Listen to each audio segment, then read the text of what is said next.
एक मेरा दोस्त है, रहता मेरे साथ, साथ देता हमेशा, दिन हो या रात। मैं भागूं तो वह भी सरपट भागे, कभी मैं आगे तो कभी वह आगे। होता जब अंधेरा वह देता ना दिखाई, कौन है मेरा दोस्त बूझो मेरे भाई। एक मेरा दोस्त है, रहता मेरे साथ, साथ देता हमेशा, दिन हो या रात। मैं भागूं तो वह भी सरपट भागे, कभी मैं आगे तो कभी वह आगे। होता जब अंधेरा वह देता ना दिखाई, कौन है मेरा दोस्त बूझो मेरे भाई। बूझो, क्या आप सोच सकते हैं ऐसा कौन सा दोस्त है जो हमेशा ही मेरे साथ रहता है, पर जब अंधेरा हो जाता है तो वो दिखाई नहीं देता। धूप के समय वो मेरे साथ ही चलता है। मैं भागता हूँ तो वो भागता है, मैं रुकता हूँ तो वो रुकता है, कभी मैं आगे कभी वो आगे। सोचो सोचो, कौन है वो मेरा दोस्त। अरे, आपने तो बिल्कुल ठीक समझा। वो है मेरी परछाई, जो हमेशा ही मेरे साथ रहती है।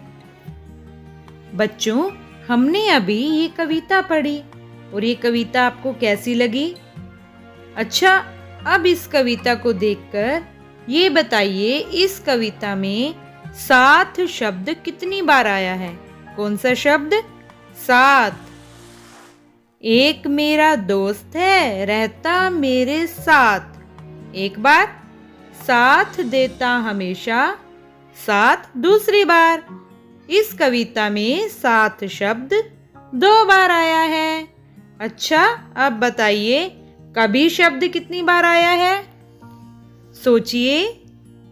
हाँ, कविता की चौथी लाइन, कभी मैं आगे तो कभी वह आगे, कभी शब्द भी 2 बार आया है। अच्छा बताइए, कौन शब्द कितनी बार आया है? कविता की अंतिम लाइन, कौन है मेरा दोस्त, कौन शब्द आया है 1 बार। अच्छा, तो आगे शब्द कितनी बार आया है?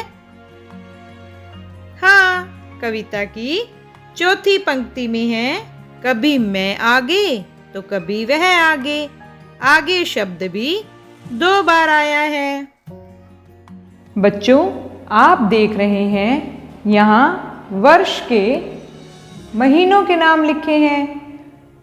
आप सभी का जन्मदिन किसी ना किसी महीने में तो आता ही होगा, है ना? मेरा जन्मदिन अप्रैल में आता है और आपका? पर सभी बच्चों का तो एक ही दिन, एक ही महीने में जन्मदिन नहीं हो सकता ना, तो सबका अलग अलग महीनों में जन्मदिन आता है। चलिए अपनी कक्षा के बच्चों से पूछिए, अपने साथियों से, कि उनका जन्मदिन किस किस महीने में आता है। और जितने बच्चों का जन्मदिन जिस जिस महीने में आता है उसके आगे उनकी संख्या लिख दीजिए। हमने एक कक्षा के बच्चों से पूछा कि उनका जन्मदिन किस किस महीने में आता है, तो हमें क्या संख्या प्राप्त हुई? जनवरी में आता है 4 बच्चों का जन्मदिन, फरवरी में 2 बच्चों का जन्मदिन, मार्च में 4 बच्चों का जन्मदिन, अप्रैल में 7 का, मई में 3 बच्चों का जन्मदिन, जून में 5 बच्चों का जन्मदिन, जुलाई में 8 बच्चों का जन्मदिन, अगस्त में 7 बच्चों का, सितंबर में 6 बच्चों का, अक्टूबर में 1 बच्चे का, नवंबर में 3 बच्चों का और दिसंबर में 9 बच्चों का जन्मदिन आता है। तो बच्चों, हमें इस सारणी से क्या क्या पता चलेगा? एक तो हमने पूरी कक्षा के बच्चों से पूछ लिया कि उनका जन्मदिन किस किस महीने में आता है, और हमने महीनों के सामने उनकी संख्या लिख दी, तो हमें आसानी से ये पता चल सकता है कि किस महीने में सबसे ज्यादा बच्चों का जन्मदिन है। बताइए। बिल्कुल सही, दिसंबर महीने में सबसे ज्यादा 9 बच्चों का जन्मदिन है। और सबसे कम बच्चों का जन्मदिन किस महीने में आता है? देखिए, वो भी हमें सारणी से पता चल रहा है। अक्टूबर में। अक्टूबर में केवल एक ही बच्चे का जन्मदिन है। अच्छा, ऐसे कौन कौन से महीने हैं जिनमें 4 बच्चों का जन्मदिन आता है? जनवरी में भी 4 बच्चों का, और मार्च में भी 4 बच्चों का। और ऐसे कौन से 2 महीने हैं जिनमें 3-3 बच्चों का जन्मदिन आता है? वेरी गुड, मई में भी 3 बच्चों का, नवंबर में भी 3 बच्चों का। है ना मजेदार? बच्चों, बलजीत ने बैठे बैठे सोचा कि पता लगाता हूं मेरी कक्षा के बच्चों के पसंदीदा विषय कौन कौन से हैं। मतलब कितने बच्चों को हिंदी पसंद है, कितने बच्चों को गणित, कितने बच्चों को अंग्रेजी और कितने बच्चों को परिवेश अध्ययन। तो बलजीत ने क्या किया, सभी बच्चों से पूछ लिया कि किसको कौन कौन से विषय पसंद हैं। पर अब बलजीत उनको याद कैसे रखेगा कि किस बच्चे को कौन सा विषय पसंद है? तो बलजीत ने एक तरीका सोचा। बलजीत ने इस तरह से एक तालिका बना ली। यहाँ लिखा विषय और आगे लिखा बच्चों की संख्या। विषय ये क्या है? हिंदी। तो जितने बच्चों को हिंदी पसंद है, इसके सामने उतने स्माइलिंग फेस बना दिए। बलजीत ने कक्षा से पूछा कितने बच्चों को हिंदी पसंद है? तो 1, 2, 3, 4, 5 और 6। 6 बच्चों को हिंदी पसंद है। अंग्रेजी 1, 2, 3, 4, 5, 6, 7, 8। 8 बच्चों को अंग्रेजी पसंद है। और गणित 1, 2, 3, 4, 5, 6, 7, 8 और 9 बच्चों को गणित पसंद है। और परिवेश अध्ययन 1, 2, 3, 4, 5, 6, 7, 8, 9, 10 और 11 बच्चों को पसंद है परिवेश अध्ययन। तो उसे इस सारणी से, इस चार्ट से पता चल गया कि उसकी कक्षा के कितने बच्चों को कौन सा विषय पसंद है। ये है बच्चों स्मार्ट चार्ट, है ना? हिंदी कितने बच्चों को पसंद है? जितने स्माइलिंग फेस हैं। 1, 2, 3, 4, 5, 6। अंग्रेजी 1, 2, 3, 4, 5, 6, 7, 8। और गणित 1, 2, 3, 4, 5, 6, 7, 8, 9। परिवेश अध्ययन 1, 2, 3, 4, 5, 6, 7, 8, 9, 10, 11 बच्चों को। अब सोनू ने कहा, बलजीत तुमने जो चार्ट बनाया मैं उससे अलग बना सकता हूँ। तुमने स्माइलिंग फेस बनाए, पर जितने बच्चों को जो जो विषय पसंद है हम उसको इस तरह से भी दर्शा सकते हैं। जैसे हिंदी विषय 6 बच्चों को पसंद है, तो हम हिंदी के सामने 6 खड़ी रेखाएं लगा देंगे।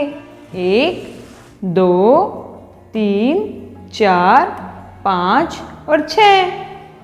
अंग्रेजी विषय 8 बच्चों को पसंद है, तो हम यहाँ 8 खड़ी रेखाएं लगा देंगे। 1, 2, 3, 4, 5, 6, 7, 8। और गणित विषय 9 को पसंद है, तो 9 खड़ी रेखाएं। 1, 2, 3, 4, 5, 6, 7, 8, 9। और परिवेश अध्ययन पसंद है 11 बच्चों को, तो हम उसके आगे 11 खड़ी रेखाएं लगा देंगे। 1, 2, 3, 4, 5, 6, 7, 8, 9, 10 और 11। देखो ये भी कितना आसान है, ना तो हमें कुछ आकृति बनानी पड़ी। खड़ी रेखाएं लगाओ और पता करो कितने बच्चों को कौन से विषय पसंद हैं। अब सलमा ने कहा, मेरे पास तो एक और तरीका भी है। कैसे? सलमा ने कहा, सोनू तुमने ये खड़ी रेखाएं लगाई हैं, हम सभी विषयों के आगे बहुत सी खड़ी रेखाएं लगा देते हैं। बहुत सी। ये देखो हमने इतनी सारी खड़ी रेखाएं लगा दी। अब जितने बच्चों को जो विषय पसंद है उतनी रेखाएं हम काटते रहेंगे। जैसे हिंदी 6 बच्चों को पसंद है, तो हिंदी के सामने से हम 6 रेखाएं काट देंगे। 1, 2, 3, 4, 5 और 6। अंग्रेजी कितने बच्चों को पसंद है? 8 बच्चों को।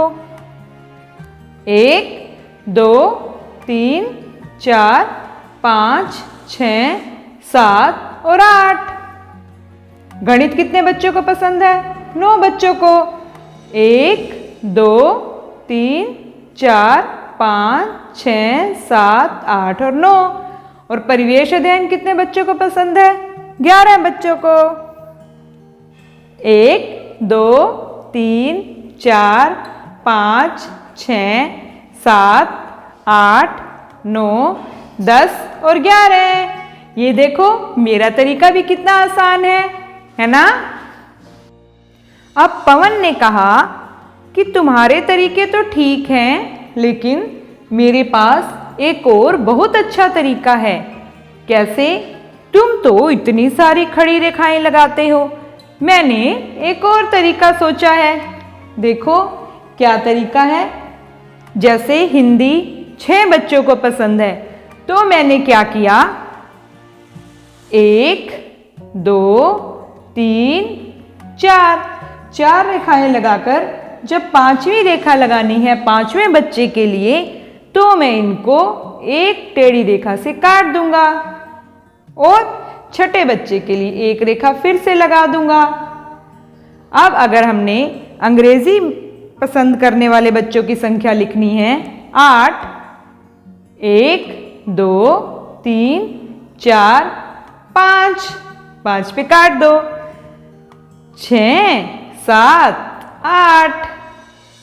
गणित पसंद करने वाले 1, 2, 3, 4, 5 फिर 5 पे काट दिया।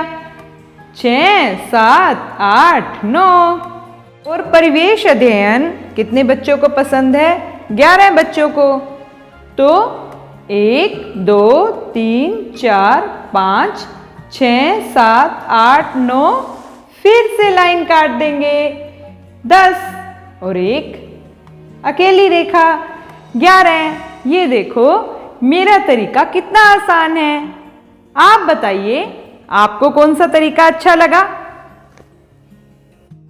बच्चों ये क्या है? ये है पासा। पासे से आप कौन कौन से खेल खेलते हैं? लूडो, सांप सीढ़ी, बिजनेस।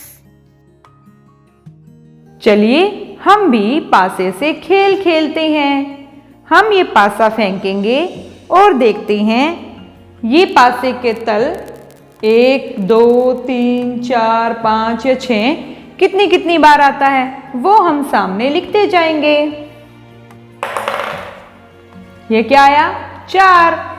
तो हम गणना चिन्ह के सामने 4 एक बार आया ना, 4 कहाँ है? ये रहा 4। इसके सामने हम एक रेखा लगा देंगे, फिर फेंकेंगे। अब आया हमारे पास 2, तो पासे का तल जहां 2 बिंदु है वहां हम एक रेखा लगा देंगे, फिर से पासा फेंकेंगे। अब आया हमारे पास 5 बिंदु कहाँ है? यहां, तो हम यहां एक रेखा लगा देंगे, फिर से फेंकते हैं। अब आया 1, जहां एक बिंदु है वहां एक रेखा। अब कितना आया? 5 के सामने एक रेखा हमने पहले लगाई, दोबारा 5 आ गया तो फिर से एक रेखा लगा दें, फिर फेंकिए।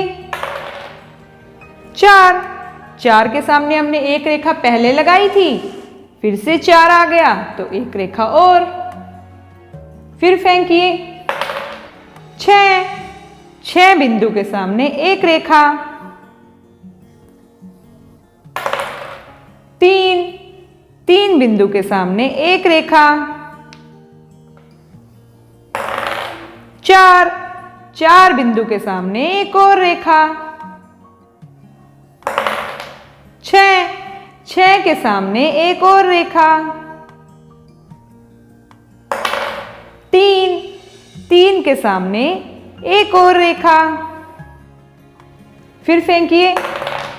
6 के सामने एक और रेखा।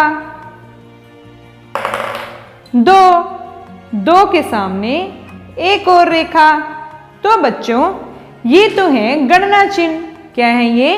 गणना चिन्ह। हम इनको संख्या में कैसे लिखेंगे? ये तो हमने गणना की है ना किसी चीज की। जितनी बार हमने पासा फेंका, जो तल ऊपर आया उसके सामने हमने उतनी रेखाएं लगा दी। तो अब संख्या लिखेंगे। एक बिंदु के सामने हमने एक चिन्ह लगाया, इसका मतलब एक हमारा आया एक बार। 2 बिंदु के सामने हमने 2 रेखाएं लगाई, 2 गणना चिन्ह, तो संख्या हुई 2। 3 बिंदु के सामने हमने 2 गणना चिन्ह लगाए, तो संख्या हुई 2। 4 के सामने हमने 3 गणना चिन्ह लगाए, संख्या हुई 3। 5 बिंदु के सामने हमने 2 गणना चिन्ह लगाए, संख्या हुई 2। 6 बिंदु के सामने हमने 3 गणना चिन्ह लगाए, तो संख्या हुई 3। ये बन गया हमारा स्कोर चार्ट।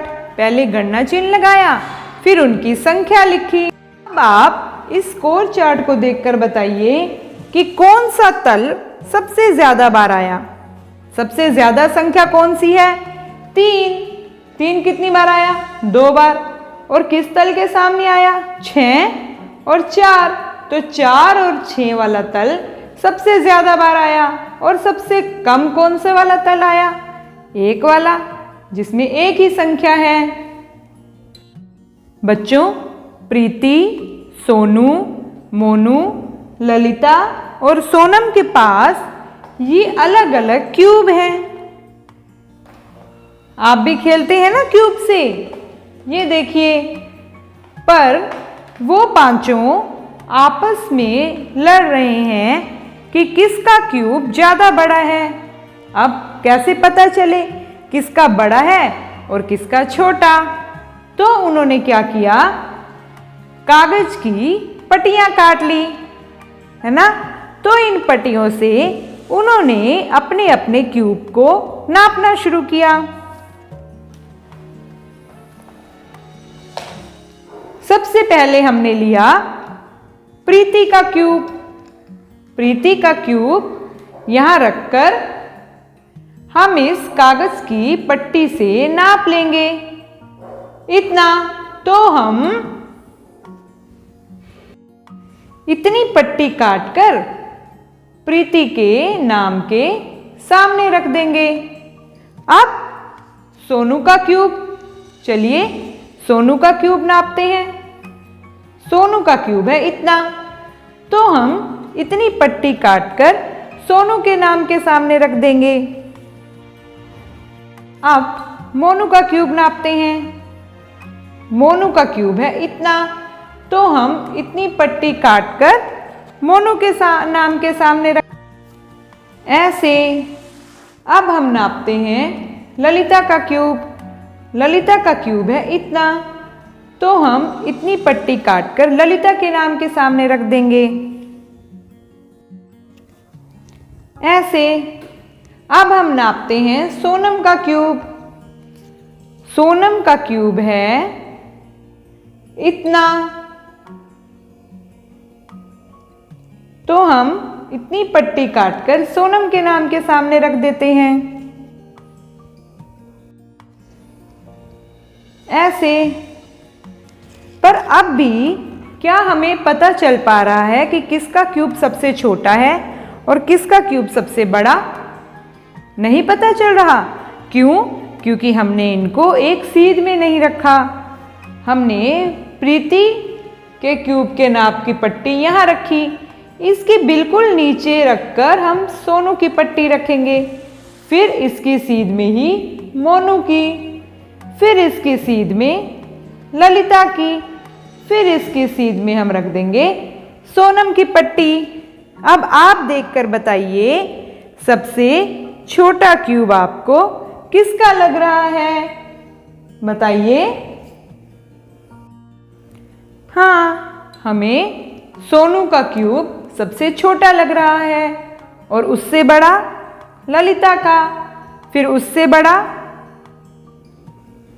प्रीति का।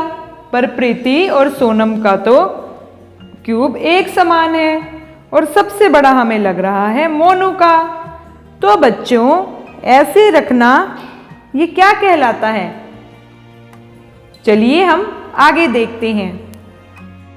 चलिए इन पट्टियों को हम सेंटीमीटर्स में लिखते हैं नाप कर कि इन क्यूब्स की लंबाई कितनी है।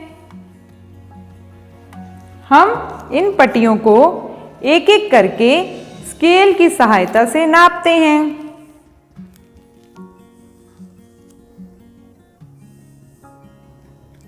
ये देखिए, ये हमें मिली 6 सेंटीमीटर, तो हम इसकी जगह लिख देंगे 6।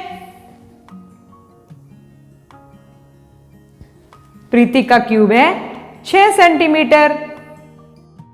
देखिए अब हम सोनू का क्यूब मापते हैं स्केल की सहायता से। ये हमें मिला 4.5 सेंटीमीटर, तो हम सोनू के नाम के सामने लिख देंगे 4.5 सेंटीमीटर।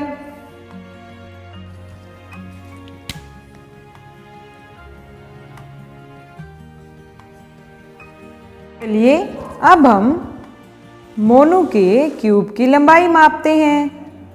मोनू का क्यूब है 6.5 सेंटीमीटर,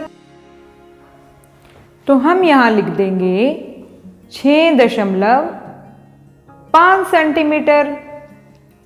अब हम ललिता के क्यूब की लंबाई स्केल से मापेंगे। तो ललिता के क्यूब की लंबाई है 5 सेंटीमीटर, तो हम यहाँ लिख देंगे 5। अब हम सोनम के क्यूब की लंबाई स्केल से मापेंगे।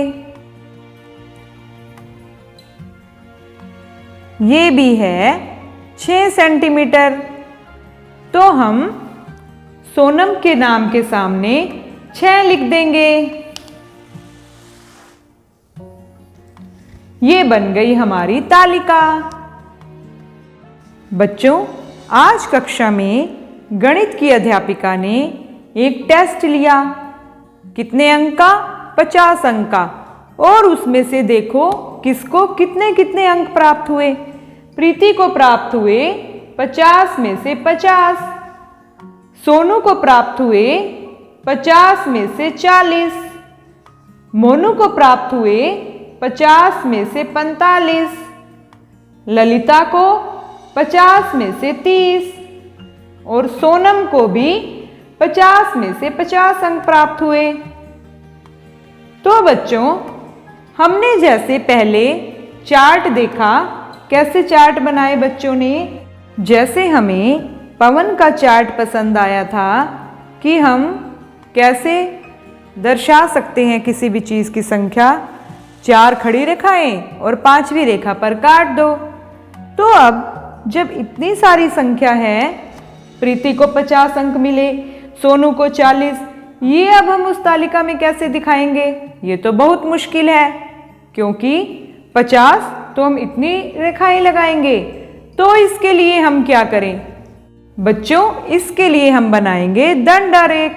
जैसे अभी हमने प्रीति, सोनू, मोनू, ललिता और सोनम के क्यूब नापकर कागज की पट्टियां चिपकाई थी, उसी तरह से हम दंडारेख बनाते हैं। चलिए बनाना सीखें।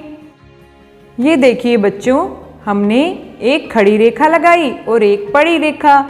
खड़ी रेखा पर बराबर बराबर अंतर पर हमने अंक लिखे हैं 10, 20, 30, 40, 50।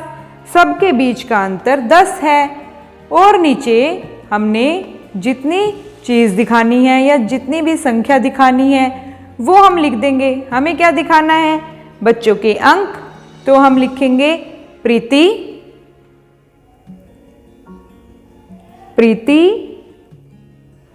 सोनू,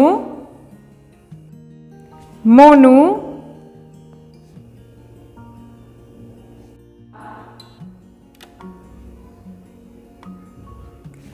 और सोनम। बच्चों प्रीति के अंक हैं 50। तो हम क्या करेंगे? प्रीति के नाम से शुरू करके सीधी रेखा ले जाएंगे 50 तक, जहां 50 लिखा है ना। और जैसे हमने कागज की पट्टियां चिपकाई थी, उसी आकार में आयताकार बॉक्स बना देंगे। इसका मतलब प्रीति को कितने अंक प्राप्त हुए? 50। अब सोनू को प्राप्त हुए हैं 40 अंक। सोनू के नाम से शुरू करके हम 40 तक ले जाएंगे, जहां 40 लिखा है, और यहां पर फिर एक आयताकार बॉक्स बना देंगे। अब मोनू को प्राप्त हुए हैं 45 अंक। 45 तो हमने लिखा ही नहीं, इसका मतलब 40 और 50 के बीच में हमें 45 मिलेगा। तो इन दोनों के बीच में, इसके सामने हम मोनू के अंकों के लिए आयताकार बॉक्स बना देंगे। अब है ललिता। ललिता को प्राप्त हुए हैं 30 अंक। तो हम 30 के सामने तक ले जाएंगे और आयताकार बॉक्स बना देंगे। ये अंक हैं ललिता के। और सोनम को भी 50 अंक प्राप्त हुए हैं। सोनम के नाम से शुरू करके हम 50 तक ले जाएंगे, 50 सबसे ऊपर, और आयताकार बॉक्स बना देंगे।